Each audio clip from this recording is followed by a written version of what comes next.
you do that? How did you do that?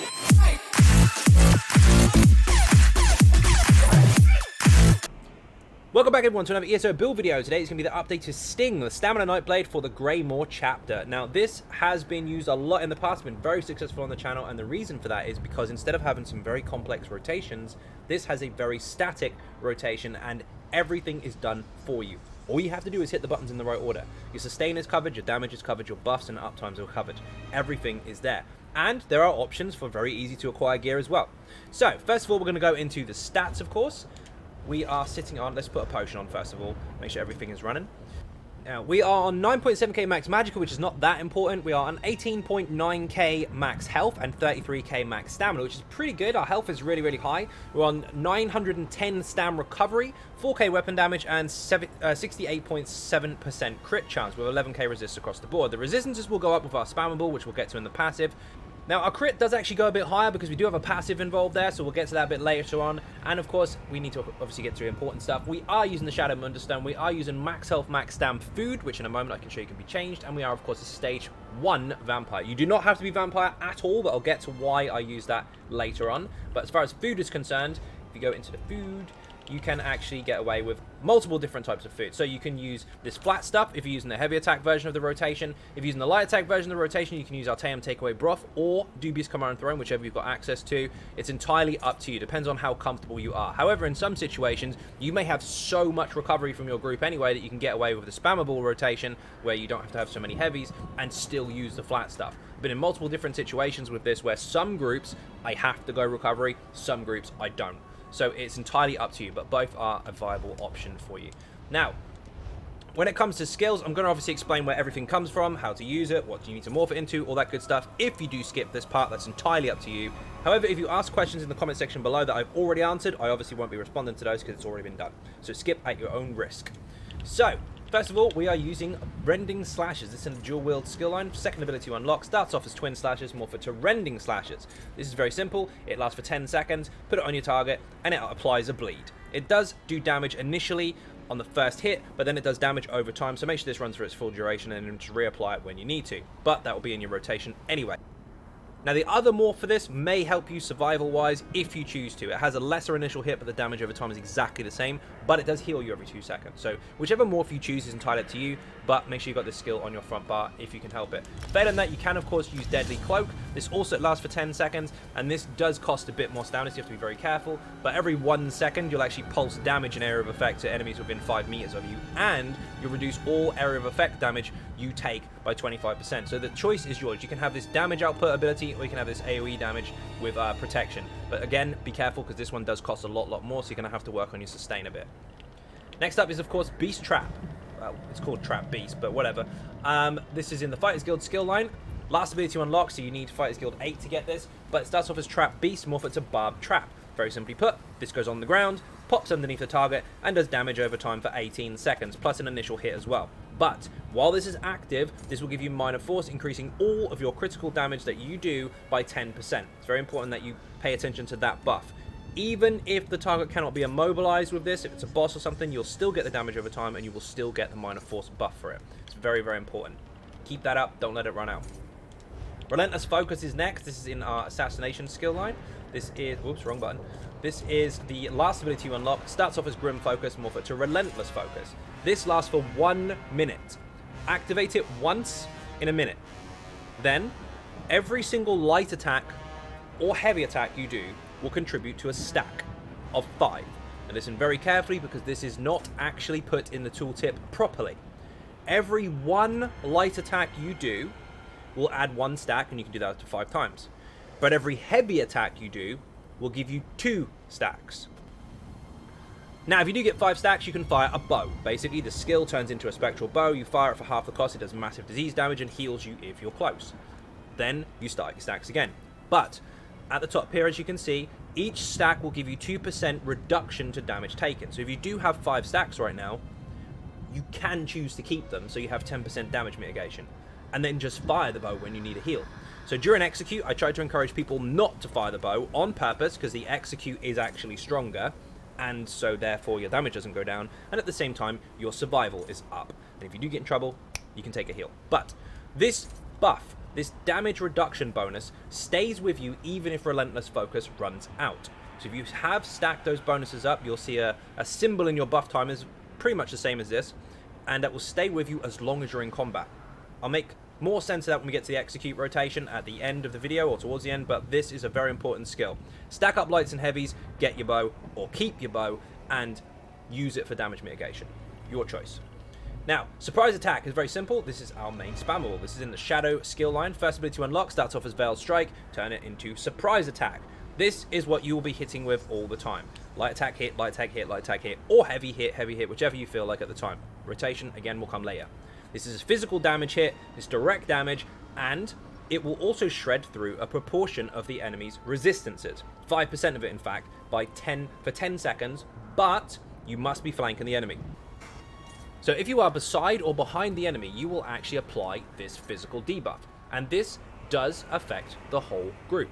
So if you've got loads of stamina DPSs in the group, basically they can drop about 900 penetration on the champion points and put them somewhere else because you are closing the gap for them, as long as you are behind or beside the enemy.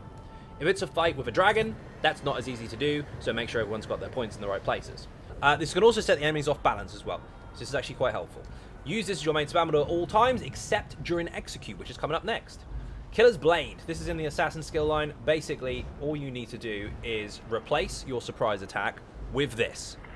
Starts off as Assassin's Blade, morph it to Killer's Blade. This is cheaper than your other ability, actually, so your spammable gets cheaper at execute. Plus, if you've got your bow showing on Relentless Focus, you can actually survive more and hit harder and use less resources, which is handy. Now, this will do disease damage to single target, but do not, I repeat, do not use this until the enemy is below 25%. Not at 25, not at 26, 24 and lower. Under 25% health, this will hit up to 300% harder. It's absolutely insane, and if you kill an enemy within 2 seconds, or an enemy that you hit with this dies within 2 seconds, maybe someone else killed it, you will actually get some of this back in a heal. So that scales off of your max health, so of course the more buffs and bonuses you have to boost your health, the bigger the heal will be. But if you're in a mass pull and there's loads and loads of enemies dying, you start executing things left, right and center, you will get a lot of heals from this as well. Very powerful skill. Do not use surprise attack during execute, use this. So whatever your rotation is doing, where it's light hit, light hit, light hit, do the same, but replace it with this, not this. Very important to note, again, I will repeat this one more time because I've seen people fail this miserably because they don't read the bloody skills. Do not use this until the target is below 25% health. It's an execute, it's there with that checkpoint on purpose.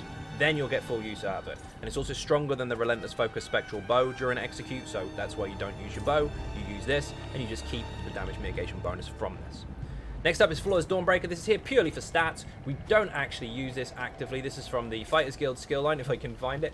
It's the level 10 you're going to need for this, so it's the main ultimate. Starts off as Dawnbreaker, morph it to Flawless Dawnbreaker.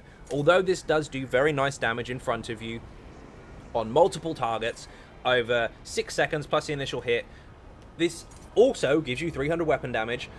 We're not going to actively use this as our main ultimate. Not unless you're in a big AoE pool. We're going to use our class ability instead. This is, however, here for basic stats. You do get a benefit from the passives, which I'll get over in a moment after I've finished all the skills, and this will make a bit more sense, but this is here just to increase our weapon damage overall on the front bar. On the back bar, you have a couple of choices here. So we've got Echoing Vigor, which you can choose to have if you like, and that will give you a heal to you and your group if they're close by over 10 seconds. Do not spam it, it is a heal over time, and this comes from the Assault skill line. Starts off as Vigor, morph it to Echoing Vigor. Very, very simple to apply.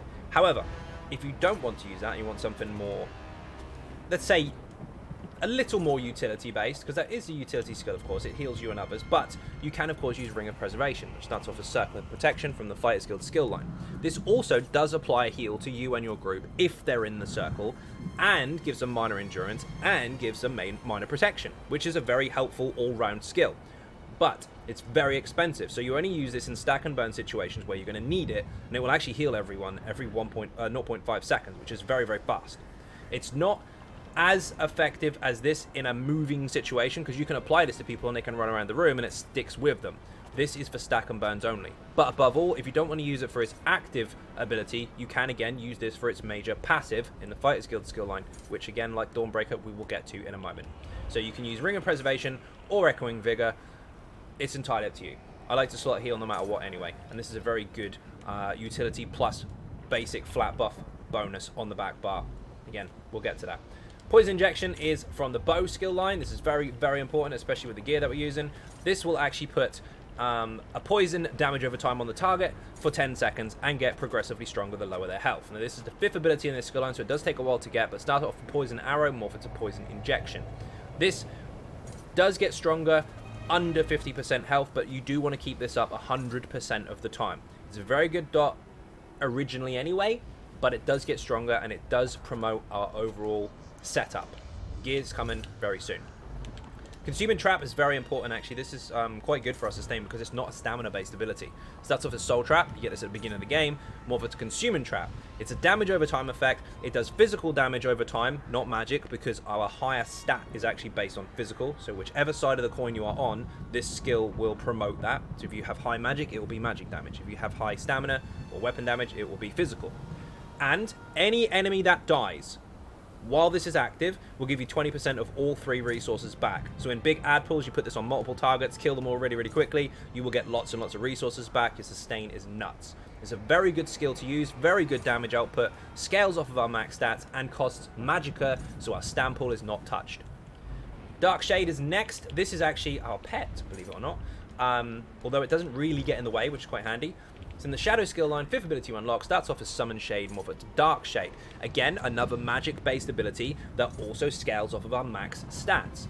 Now, this does do magic damage, so the more spell penetration you've got in your group, the better this will be for you, obviously. But this does apply minor maim, it does do damage over time for the long period of time that it's up, which is 20 seconds. And again, as you can see at the bottom, it scales off the highest offensive stats. So that magic damage, although it is magic damage, not physical, does get higher and higher and higher based off of whichever pool is highest for us.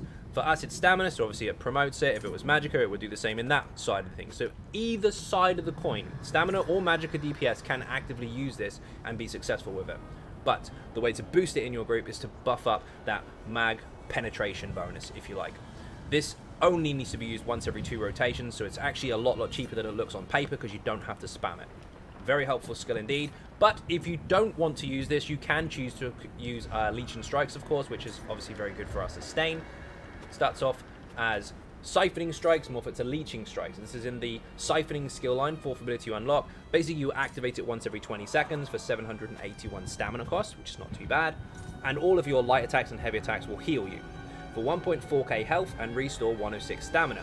But your fully charged heavy attacks will give you double that resource back, both health and stamina. So it's a very helpful skill, and while it's active, as long as you let it run its full duration, you will get back 4.2k stamina when it's finished. But if you activate it while it's still active, the amount of stamina that it is actually stacked up every single second, up to 4.2k, will be given back to you. So if you activate it halfway through the skill, you actually get a bit of a boost back. So this is a utility skill for yourself for sustain and survivability if you choose to use it in place of Dark Shade, or in fact in place of Consuming Trap if you prefer. But again, just remember, this only has to be used once every 20 seconds, and again is a choice. Next up is Arrow Barrage. Now for you, again, this is a choice. 2nd ability you unlock in the bow skill line, starts off as Volley, morph it to Arrow Barrage. Whenever I say Volley, I just mean this skill. Now, the other morph for it is Endless Hail. It lasts longer, but does less damage. This one is obviously shorter, but deals more damage. So if your rotation is very, very good, and you are optimized as hell for your build, and you're doing really, really well, this one will benefit you the most.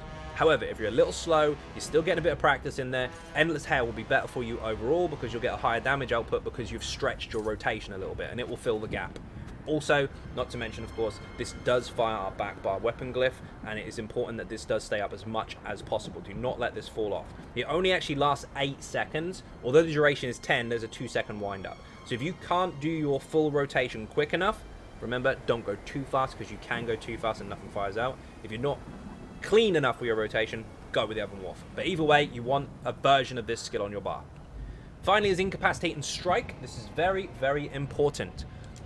This is our main ultimate, and we will be using this all the time. It is in the Assassination skill line, starts off as Deathstroke, morph it to Incapacitate and Strike. It's very cheap, it only costs 72 ultimate, but if we activate this, This will actually hit the target with disease damage, and for 6 seconds, you get 20% increase to all of your damage on that target alone. So if you are in an area of effect situation, there's loads of things in front of you. You've got this ultimate, you can hit them all at once if you want. But if you're single target, we use Incapacitate and Strike. This is a very important skill. This does give us a massive benefit to our overall single target DPS, so I would encourage you to use this as much as you possibly can. But there is a trick to this. It has a 0.4 second cast time, so you can't just press it and bar swap because you'll get stuck or the ability won't fire.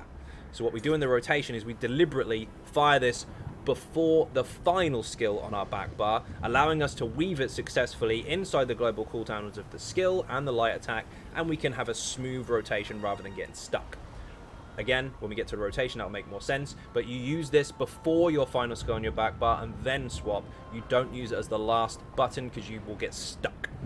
Also, while slotted, you will gain Reeve, which restores 100 Magicka and 100 Stamina when you deal damage with a light or heavy attack on an enemy with a negative effect on them. So basically, the whole time in content or combat, you will have 100 Magicka and Stam back, or recovery if you like, every light and heavy, as long as this is slotted.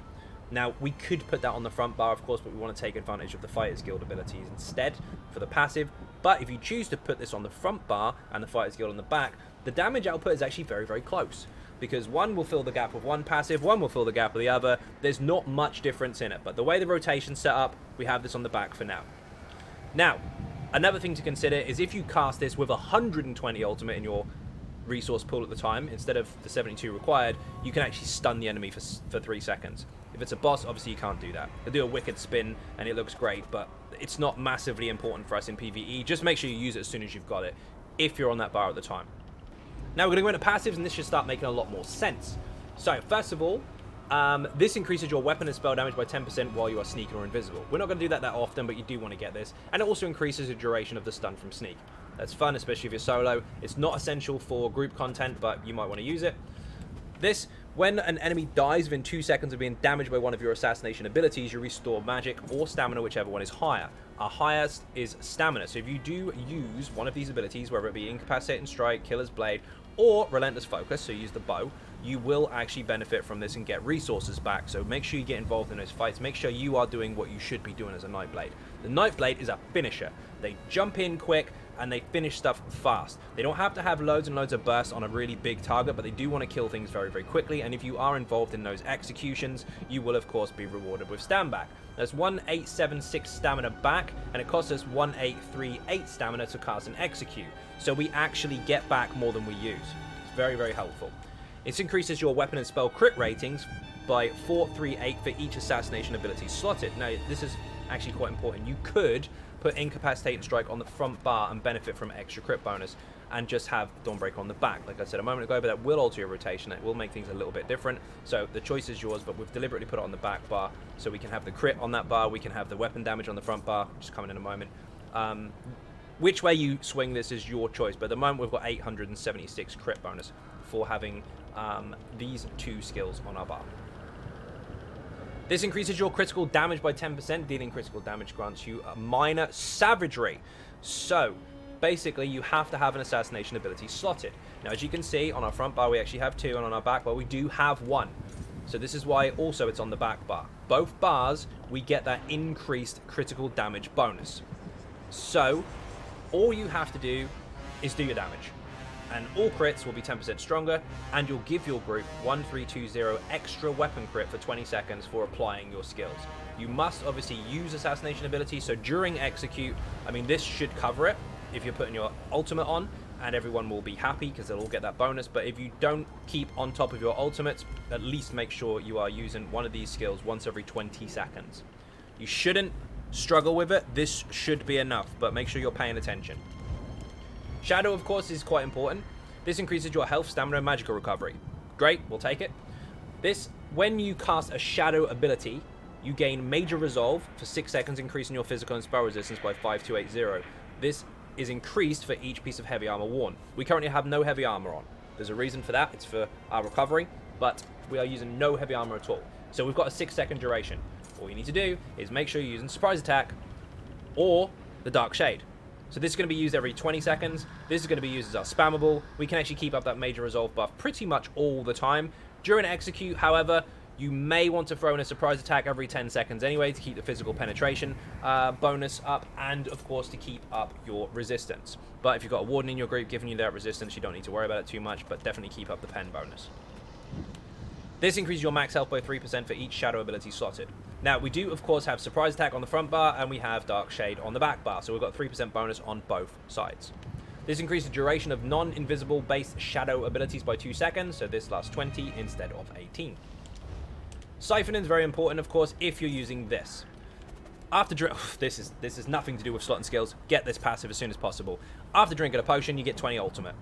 Our ultimate costs 72. That's ridiculous. It's very, very fast-paced ultimates that you can spam. Make sure you drink your potions. Potions are consumable buffs. Use them all the time. If they're grey, obviously you can't use it right now. If it's not grey, hit it. They have to be used. They are continuously giving you bonuses. You wouldn't let your buffs run out, so don't let your consumable ones run out. Plus, you benefit from this. It's insane. This increases your max magic by 8% while a siphon ability is slotted. Now, technically we don't have any, but if you do use Legion Strikes, obviously that will give you a bonus. This increases your healing done on the bar that you have a siphoned ability slotted on. Again, Legion Strikes, if it was on our back bar, will give us a healing bonus. And casting a siphon ability generates 2 ultimate. This effect can happen once every 4 seconds. Now, this is a benefit for having this on there, but since we're not using it at all, unless you choose to, and even if you are using it, it's once every 20 seconds, not every 4, we're not actually going to benefit too much from that passive. But I would encourage you to get it just in case you change your skills at any point in time. Maybe you need to slot one of these, who knows. But get the passive anyway. It is quite helpful in the situation if it arises. Now, dual wield, very important. Get every single one of these. We are, of course, using dual wield on the front bar. This increases the damage with dual wield against enemies by 20% if they're under 25%.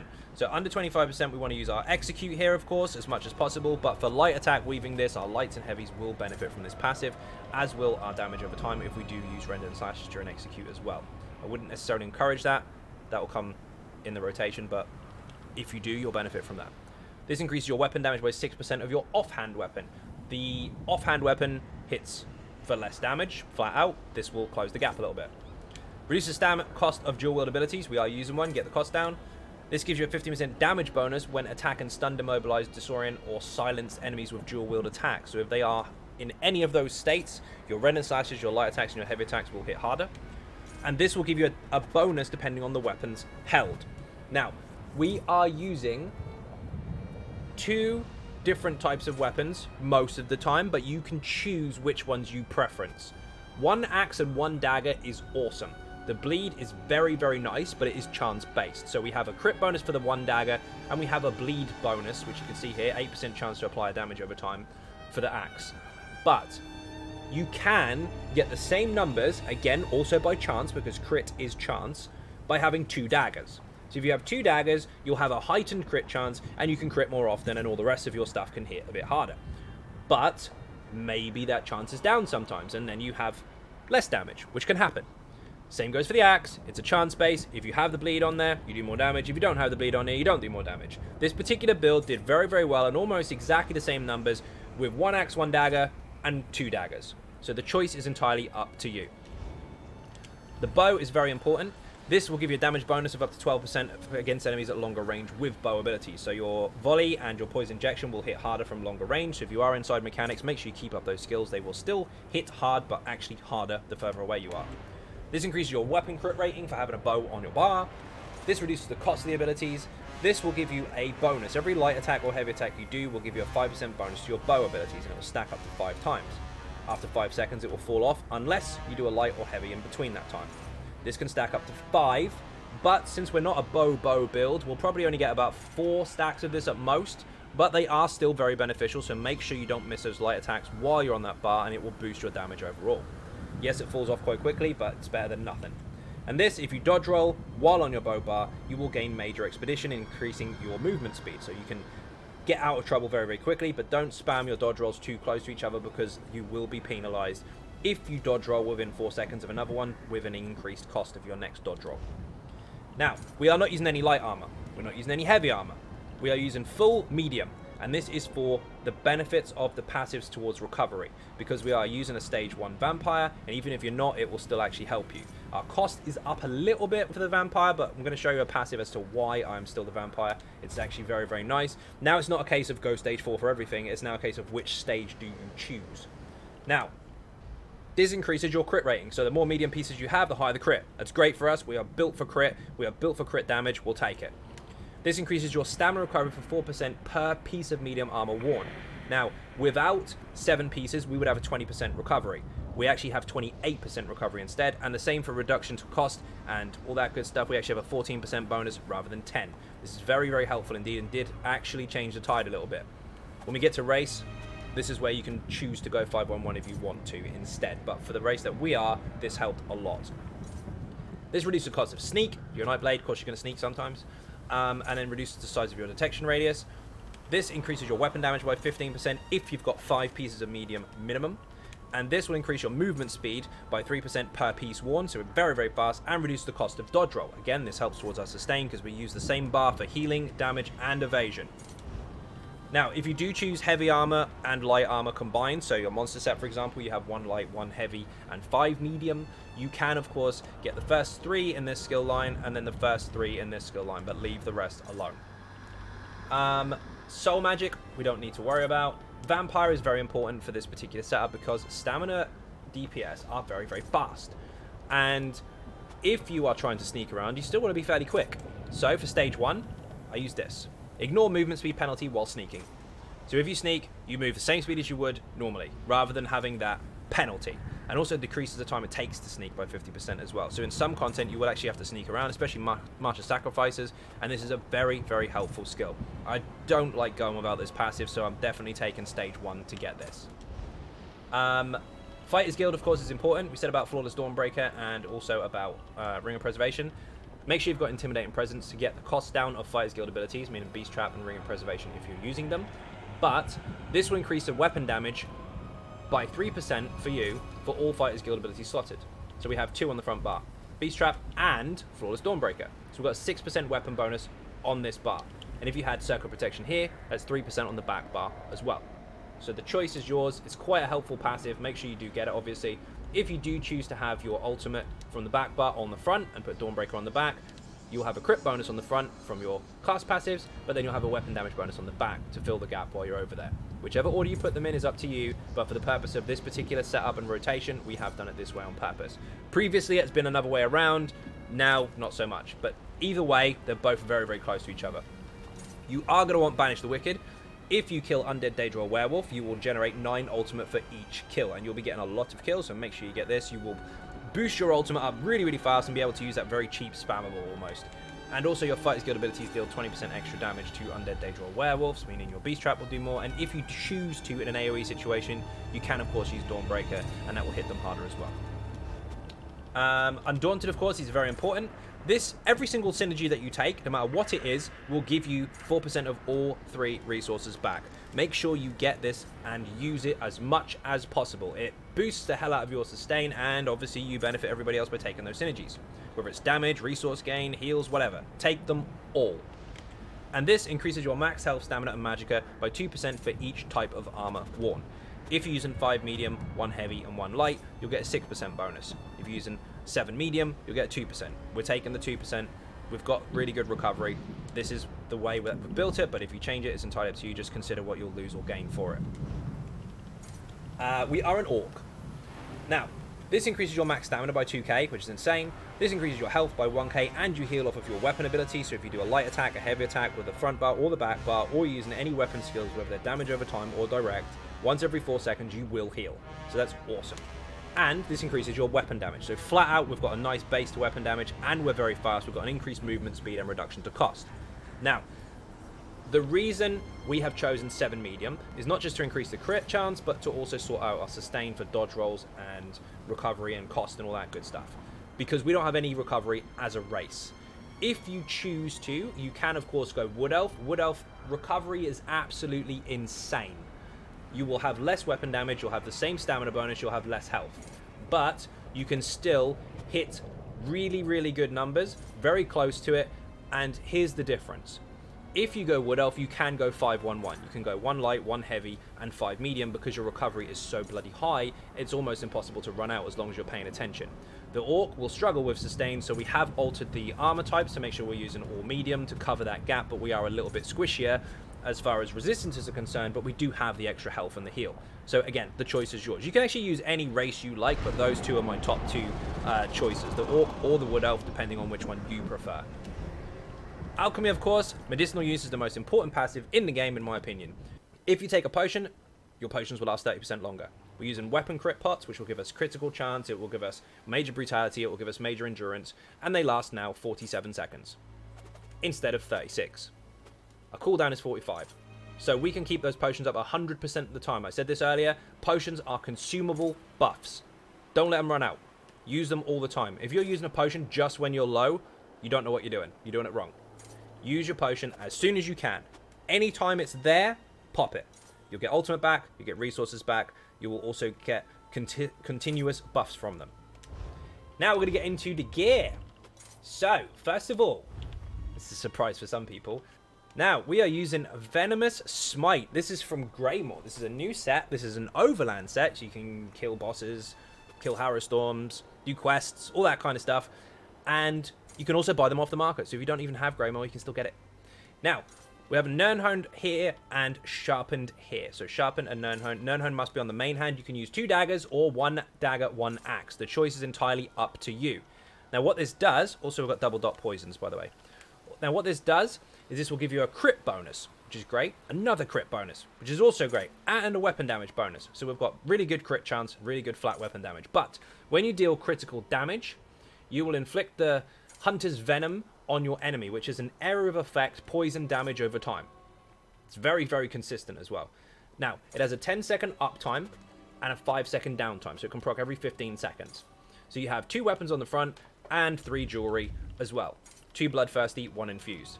This basically means on the front bar you can fire it, on the back bar you can't.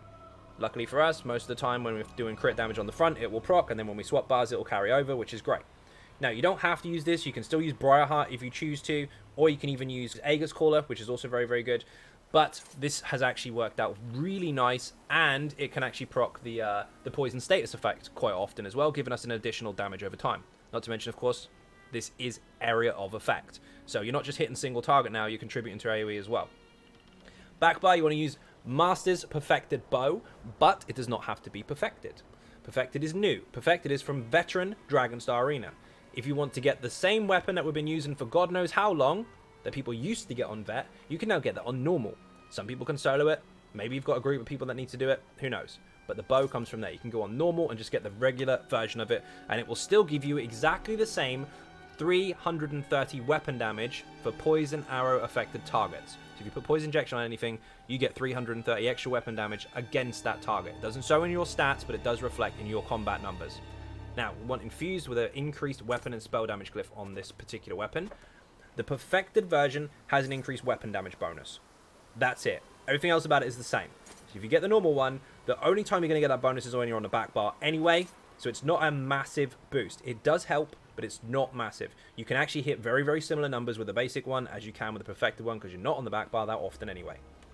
Now, the monster set we're using is, of course, Krag. This gives us a penetration bonus, and when you deal damage, you have a 10% chance to spawn limbs that swing around above your head, and you do damage over time over 1.2 seconds, and each hit is every 0.4. This is very close range. This is a very rapid proc. It fires all the time, and it has a 3-second cooldown. So every 3 seconds, you have 1.2 seconds worth of damage.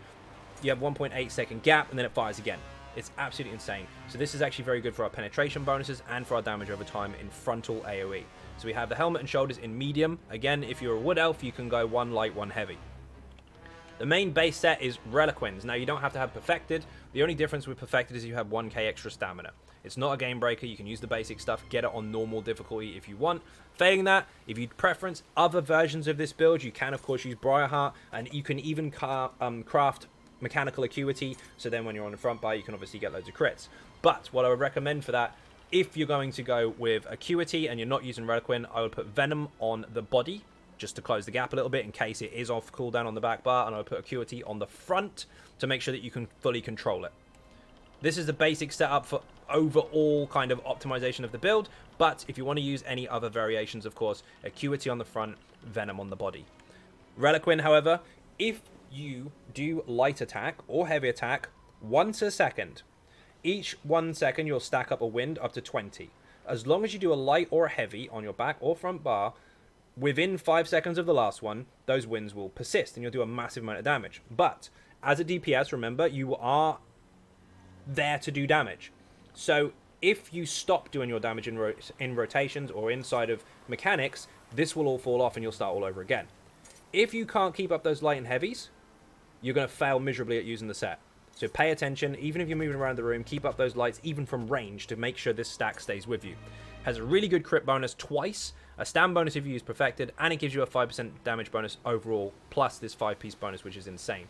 If you can't use this, then I'm afraid, being realistic, you need a lot more practice with this build. You need a lot more practice with the Nightblade, because the set itself does complement the rotation. You need light attacks to proc your spectral bow. You need light attacks to keep this up. Now, while your spectral bow can be held for a long period of time and you can use it when you want, this can't. So there's two situations here. You either practice and get really good at it and keep it up during rotations, or if you can't keep it up, use something completely different and start practicing a little bit more. Some people can use this, some people can't. Most people can use it on a dummy really, really well, but in content, they start panicking in mechanics and they don't keep the stacks up. If you're that person, take it off, use something else. Again, the choice is yours, however. So you've got Divines on absolutely everything, Bloodthirsty twice and Infused on the jewelry, and the weapons are, of course, Nirnhoned, Sharpened, and Infused. So there is the basic setup for overall. You can change it, like I said already, but again, Reliquin is an advanced set. If you can't keep those stacks up, you need A, practice, and B, take it off if you're not getting any better at it and use something more effective. A 5th-piece bonus that is not up all the time is a waste of a set. Use Alkosh or something instead and just keep up those synergies. Now, champion points. First of all, 72 in Ironclad to reduce the amount of direct damage we take, 64 into Hardy and Elemental Defender to reduce the amount of magic and physical damage we take, and 51 into Fixed Skinned for dot reduction. Now, we do have Unchained, so if you do break free, which you're going to have to sometimes, your next stamina ability within 5 seconds will be 80% cheaper, so do make sure you use something expensive during this time if you break free. 19 points in a quick recovery to give us a heal and receive bonus, and of course we've got Field Physician, so if you do have to resurrect someone, of course pop a heal first while you're resin so you can stay alive. You will take 15% less damage while picking them up. 44 into Warlord to reduce the cost of break free. 75 in Tenacity, so if you do heavy attack, you get 14% increase on top of how much you get back. And 75 into Mooncalf to give us a stam recovery of 14% as well. 72 into Tumbling to reduce the cost of dodge roll. We do want to get that down, obviously, because we're going to have to dodge roll for evasion a lot of the time.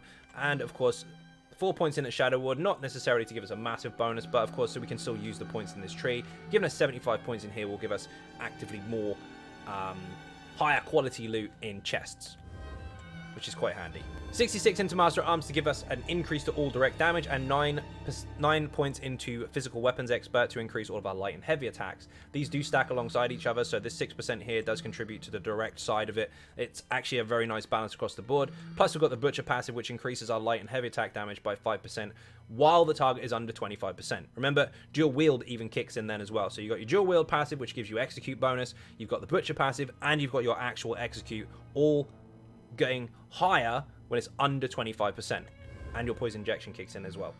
Now, 51 points into Thermitage. We are doing a lot of damage over time, especially from our sets as well, so this does actually help us out. 61 into Precise Strikes to give us as much crit damage as possible alongside what we've already got.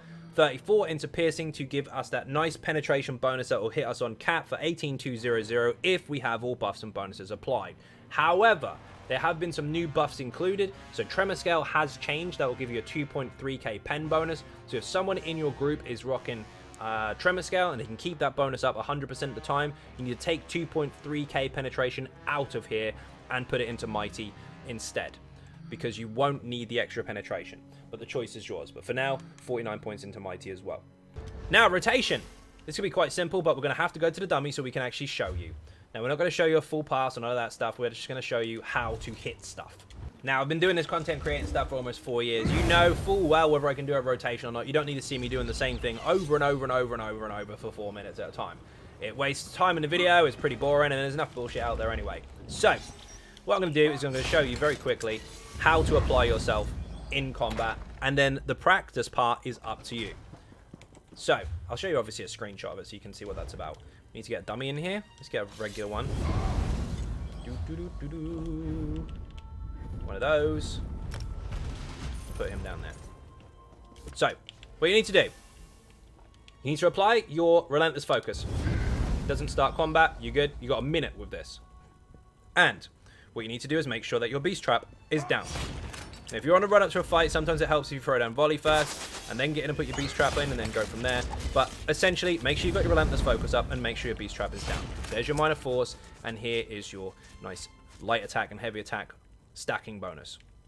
Now, once you're in, and your Beast Trap is down, you want volley, light attack Poison Injection, light attack Pet, light attack Soul Trap Swap. So, again, volley, light poison, light pet, light soul trap swap. That's your first part of the rotation. Normally, you don't run both of those abilities at the same time.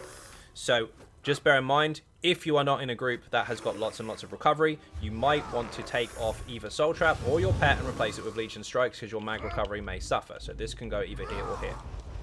Now, the front bar is very simple. When you get to the front bar, you should have your bow ready, and I'm going to explain this in a little bit more detail so that you can time it just right, because it should all be there for you, as long as you don't miss your light attacks. So you'll do a light attack bow, and as you can see, the visual has gone now. We've got the regular Relentless Focus. Then, you want to light attack, surprise attack 4 times. 1, 2, 3, 4. Then, light attack with a delay. You wait half a second, fire your bow. The reason for that is, if you light attack bow straight away, it's not ready. The 5th light attack did register, but it's a little bit slower. Then, after that's done, light Rendon, light Beast Trap swap.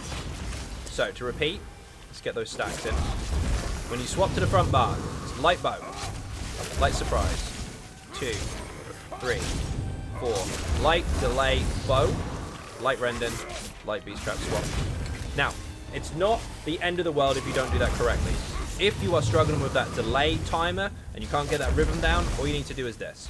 Light bow, light slash 4 times. Then, light Rendon slashes, light bow, light Beast Trap swap. It will give you a little less DPS because it's not quite as well timed and it's not quite as effective, but you can do that if you want. However, it's going to affect your back bar. So I would encourage you to try and get that delay in as much as possible. There is another way to do it. Instead of the light attack, surprise attack 4 times, all you need to do, get the bow ready, is light bow, heavy, surprise, light delay, bow, light Rendon, light trap swap. Now, the reason we have the light delay and then bow and then the Rendon slashes is because once the bow is fired, let's make it fire again. Once the bow is fired, light attack, Rendon slashes, that's 1. Light attack Beast Trap, that's 2. Light volley, that's 3. Light poison, 4. Light trap, 5. Bow is ready on the front bar. Guaranteed. Then, light bow, surprise, 2, 3, 4. Light delay, bow, light Rendon, light trap, swap, volley, light poison, light pet. It's there every single time without fail. So you can do 4 light attack surprise attacks or 2 heavy attack surprise attacks, and you will guarantee get the same stacks every single rotation without fail. Now, the complicated part is your pet. It's not as bad as you might think. So, volley, light poison, light pet, light soul trap swap. Next rotation, do not cast your pet. Volley, light, poison, light, soul trap, swap. The reason for that is he lasts 20 seconds. We don't have to cast him every 10 seconds or every 12. Only cast him once every 2nd rotation. So to recap over that, the back bar is quite simple. Volley, light attack poison injection to get that buff from your master's weapon. Light attack soul trap, swap. Next rotation, exactly the same. Volley, light, poison, light, pet, light, soul trap, swap. If it's an ultimate rotation, what you need to do is you need to make sure that you light attack, ultimate, light attack, soul trap. So at the end of the rotation, when you would normally light soul trap swap, you light ultimate, light soul trap swap. The reason for that is, of course, because the ultimate has a delay to it. It has a 0.4 second cast time. You can't swap bars of it. So if you try this, if you try to, let's say, activate your ultimate at the same time as swapping a bar, so you do it soul trap, swap, done. Ultimate, can't swap. It's too late. You can swap only half a second afterwards. It slows you right down. So don't do that. Hopefully the backfire part isn't too confusing. Volley, light, poison, light, soul trap, swap. Second rotation, volley, light, poison, light, pet, light, soul trap, swap. Front bar again, light attack bow, light surprise attack 4 times, or 2 with heavies. Light attack, bow, light Brendan, light trap, swap. Now, how do you keep up your relentless focus? Look at my buff timers. Look at the difference in the relentless focus there and the stacks. So you can see that I've got 57 seconds and it's counting down. That lasts a minute. So every 4th or 5th rotation, you want to reapply that skill before you swap bars. Now the stacks themselves looks like the same buff. You can see it on the far left hand side next to the goblet, next to the vampire skill. You can see the relentless focus buff with 5 stacks, and you can see on my bar that it has a bow. The purple symbol, spectral bow. Now, when the actual relentless focus skill runs out, those 5 stacks will stay with me. That's the beneficial side of it. That's the damage mitigation bonus. If you keep that with you while you're in combat, let's stack that up again. 2, 3, 4, 5. If you keep that with you during execute, you will keep that bonus, but you have to be in combat. So once relentless focus has run out in 10 seconds time, as long as I keep damaging this dude, I will not lose it. Now the way to see that, especially if you're on console as well, because obviously you don't have add-ons that are made externally. See, the bonus is still with me. I don't have the bow, but I do have the 5 stacks. I have the damage mitigation. Here, relentless focus is still there, even though it ran out. So as long as you keep in combat, you're safe. Now, if you don't, like I said, if you don't have add-ons and you are on console, what you need to do is this. Go into your options, go into combat, go to the bottom, you can see buffs and debuffs. Permanent effects on will allow you to see your stacks. You can keep that up in combat, you can pay attention to it as much as you like. So look near the goblet on the far left hand side at the bottom there. 1 stack, 2, 3, 4, 5. Did you lag and not have a light attack count? That's how you find out. So hopefully that helps. Now let's make this one more time really quick. So volley, light poison, light pet, light trap swap, light bow, light surprise attack 4 times, light delay bow, light Rendon, light bootstrap swap, volley, light poison, light ultimate, light trap swap, light bow. Now let's do the heavy. Heavy surprise, light delay bow, light Rendon, light beast swap, volley, light. You get the idea. Over and over and over. Every second rotation use a pet. Every second rotation you can also get your ultimate in. Every 5th-ish rotation, reapply this without the bow firing, because then you'll keep your buff up all the time. Hopefully that wasn't too confusing. If you are struggling with this and it is too complicated and you can't keep your light attacks up, stick with the heavy attack rotation instead and you will never fail it. Heavy counts as 2 stacks. Heavy counts as 2 stacks. Light attack counts as another. You'll never ever get it wrong. If you do get it jumbled up and your bow isn't ready right now, do not worry. Just keep doing what you're doing and it will line up. But you will need to practice quite a bit to make sure everything is timed correctly. Start off getting it in the right order and then speed it up. But don't go too fast, because you can, of course, go too fast and nothing fires out. So for ease of use, the rotation is all done for you. Everything does apply by itself, but you will have to be the one that actually gets that correct. Instead of you having to keep an eye on your spectral bow all the time and just fire it when you see it, now you don't have to. It's there for you. Now, numbers wise, if you were interested in what you can hit, this is an example for you. It's more than you need for all content anyway, plus you can obviously optimize the crap out of that with your group, because there's a lot of missing variables on that dummy that can actually enhance the shit out of that and make it much, much higher. But for everyday use, there you go. So I hope it helped. Hopefully that wasn't too confusing. Hopefully you now have a better understanding of how to approach this particular build. It is built this way on purpose. It is designed this way on purpose. It has both experienced players and non-experienced players in mind, depending on which rotation you prefer, although both of them actually have a very similar output. Of course, thank you very much for watching. I hugely appreciate the support. If you are not subscribing already, please do hit that button. It is free, of course. And don't forget, there are some links in the description below for Patreon, Twitter, Facebook, and of course the website xynodegaming.com, where all the written guides are as well, including this one. And of course, there's a Rocks extension for Twitch and Twitch itself, of course, because I live stream every single night from 10 PM onwards, unless I say otherwise on Twitter, and except for Wednesdays. Once again, thank you very much for watching. I'll see you in the next video. Bye-bye.